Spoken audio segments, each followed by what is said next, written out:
দয়াল বাবা জাহাঙ্গীর, দয়াল বাবা জাহাঙ্গীর, তুমি আমার রহমাতুল লিল আলামিন।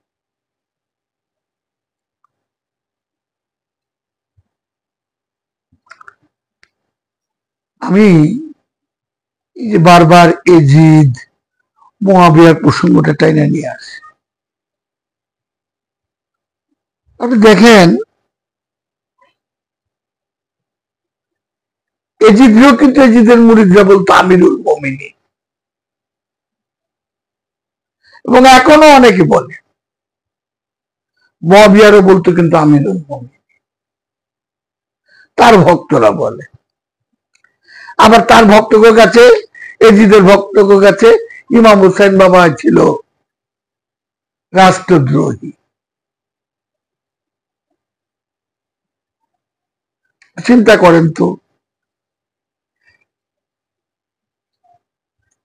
সে এজিদ কি এখন নাই? সে এজিদের অনুসারীরা কি নাই?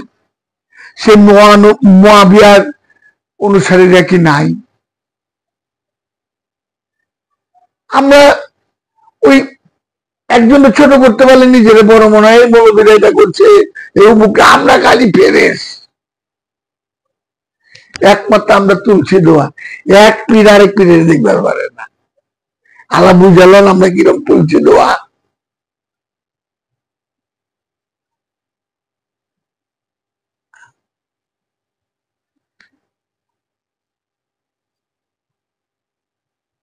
আমি শুধু বলছি মাওলা এতই সহজ, মাওলা মাওলা নাহিদ তুমি করো মাওলা। তোমার মতো নাহিদ কি করে মাওলা হয়? এর জন্য বর্তমান গদিনী শিল্পীরা আমার চর মারল, এটাই আমার অপরাধ ছিল।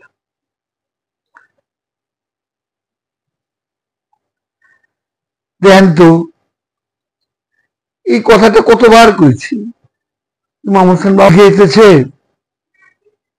যে আমার অপরাধ কি, তোমরা কেন আমার হত্যা করবা? কেউ জব দিতে পারে। ইমাম হোসেনের বাবার অপরাধ ছিল কি?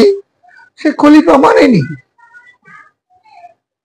সে জিতে খলিফা মানেনি, তার স্বাধীনতা। আমার ছেলে পেলে আমার নাও মানতে পারে, সেটা তার স্বাধীনতা।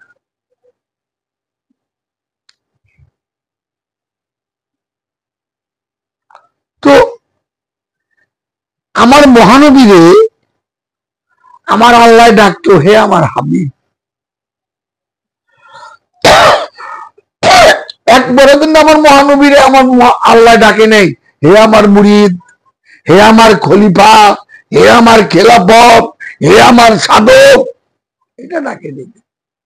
কি ডাকছে? হে আমার হাবিব। কালকে আমি ফেসবুকে এক কঠোর একটা লোক মিথ্যা কথা বলেন প্রচুর, কোরআন হাদিসে মিথ্যা কথা বলেন প্রচুর। উনি বলতে, উনার মুখে বেড়ে পড়ছে মহানবীরে আমার, উনি তো আমার নবীর মানুষ জানেন, যাই হোক, উনি বলতেছে আল্লাহ পাক বলতেন হে আমার হাবিব। শুনে তো আমি অবাক হয়ে গেছি, তার মুখে এই কথা। তো আল্লাহ পাক বলতেছে হে আমার হাবিব।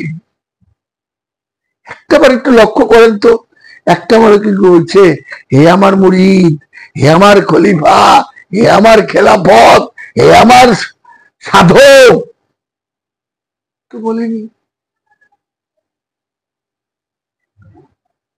আপনি বাবা জাহাঙ্গীরের রহস্যটা দেখেন তো। ভক্তকে দুটা জিনিস দিয়ে গেছে মাথায় বাড়ি দিবার লিগা। সে দুটা জিনিস কি জানেন? একটা হলো তথাকথিত সাধনা। এই তথাকথিত সাধনা দিয়ে গেছেন বাবা জাহাঙ্গীর। প্রত্যেকে সাধনা কইরা একজন পীর সাইজা বইতেছে। আর বাবা জাহাঙ্গীর কইতেছে সাধনা করে তুমি দেখো সত্যের ধোঁয়া মাত্র আছে কিনা। আবার বাবা জাহাঙ্গীর এই সাধনা আউট করে দিচ্ছে। কেমনে? ধ্যান সাধনা যখন তুমি ধ্যান করবা তখন তোমার গুরুর ধ্যান থাকতে হবে। আমি খাই না, বাবা জাহাঙ্গীর খায়। আমি দেখি না, বাবা জাহাঙ্গীর দেখে। জাহাঙ্গীর কইতেছে গুরুর দেওয়া ওজিফা আর গুরুর দেওয়া জিকির শয়তান বাধা দিব না।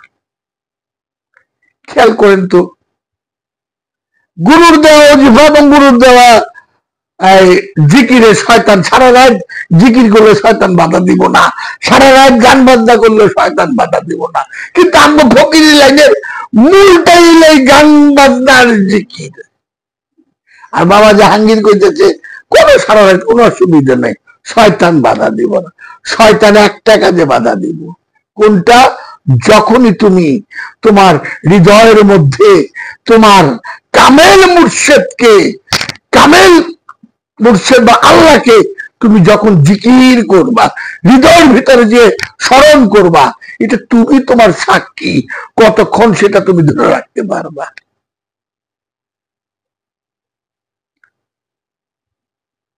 বাবা জাহাঙ্গীরের খেলা দেখেন তো, আমি চোখের সামনে দেখি আহা, আনুষ্ঠানিক ধর্ম করতে কত আনন্দ পায়। এই মাথা নাইয়া করে হালাও, এই সাদা কাপড় পিন্ধা হালাও, এই টুপি জুব্বা লাগা হালাও, এই পয়সা সব ভালো লাগে তো। আমি ধর্ম পালন করি, সবাই ভালো লাগে না?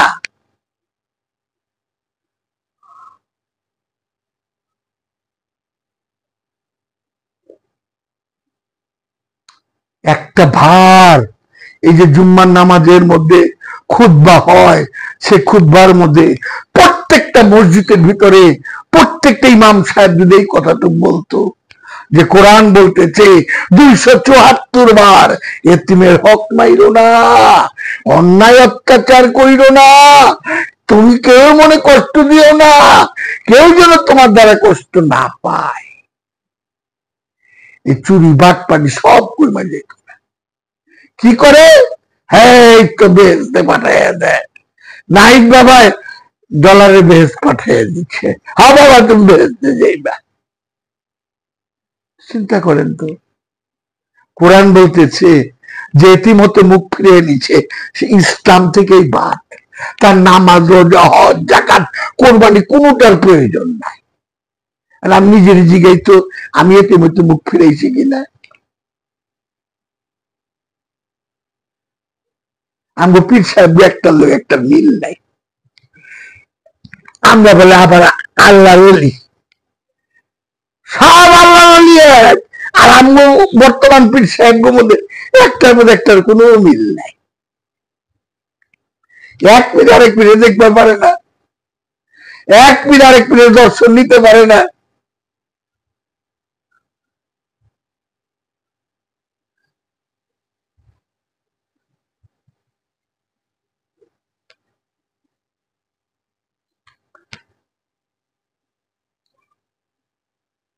কি কথাটা বাবা, সাধনা করো, একবার দুইবার তিনবার দেখো না সত্যের ধোয়া আছে কিনা। আবার বাবাই বুঝতেছে সারা রাত তুমি জিবা পাঠ করো, শয়তান বাধা দিব না, সারা রাত তুমি জিকির করো, শয়তান বাধা দিব না, সারা রাত তুমি গান বাজনা করো, শয়তান বাধা দিব না, সারা রাত তুমি আচার অনুষ্ঠান করো, শয়তান বাধা দিব না।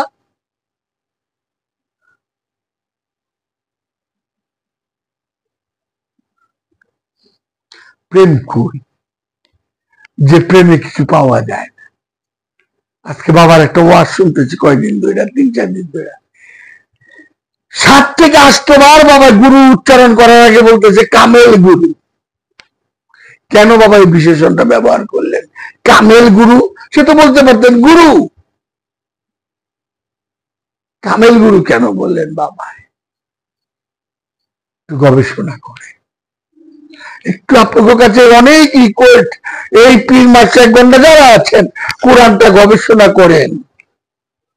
আরে মাসনবী শরীফ, এহলুল উদ্দুম, ইমাম গাজ্জালির, এই যে বড় বড় মহাপুরুষদের দর্শনগুলা আমরা প্রচার করতে পারি না, কারণ আমরা প্রচার করতে গেলে থরের বিড়ালটা বের হয়ে আসে। এই বাবা জাহাঙ্গীর কত পরিশ্রম করছে এই সত্য প্রচার করার জন্য। দিন নাই রাত নাই, শুধু লিখেই গেছেন, শুধু লিখেই গেছেন। তাই বাবা জাহাঙ্গীর বলতেন, আমার বইগুলি পড়লে আমারে তোমরা চিনবা, আমার বইগুলি পড়লে আমারে তোমরা চিনবা, আমার বই কথা বলবো। এক জায়গায় কয় নাই, নাহিদ বাবারে দেখলে আমারে চিনবা, আমার খলিফাগো দেখলে আমারে চিনবা, আমার খেলাফত দেখলে আমারে চিনবা, আমার বড় বড় ভক্তদের বড় বড় মানে কি প্রধান খলিফা, সেকেন্ড খলিফা, তৃতীয় খলিফা, চতুর্থ, পঞ্চম, ষষ্ঠ, এখন দেখলে আমারে চিনবা। এই কথা তো কয়নি বাবা জাহাঙ্গীর। নাহিদ বাবারে দেখলে আমারে চিনবা, এটা কয়নি। আমার বইগুলি পড়ো, তাহলে বুঝবে আমি জাহাঙ্গীরকে। আমার বইগুলি পড়ো, আমার বই কথা বলে। 15 পারা কোরআনের হুবহুব অনুবাদ এবং সামান্য ব্যাখ্যা পড়েই দেখেন বাবা জাহাঙ্গীর 53 বছর গবেষণা করে কি লিখছে। দয়াল বাবা জাহাঙ্গীর, দয়াল বাবা জাহাঙ্গীর, দয়াল বাবা জাহাঙ্গীর।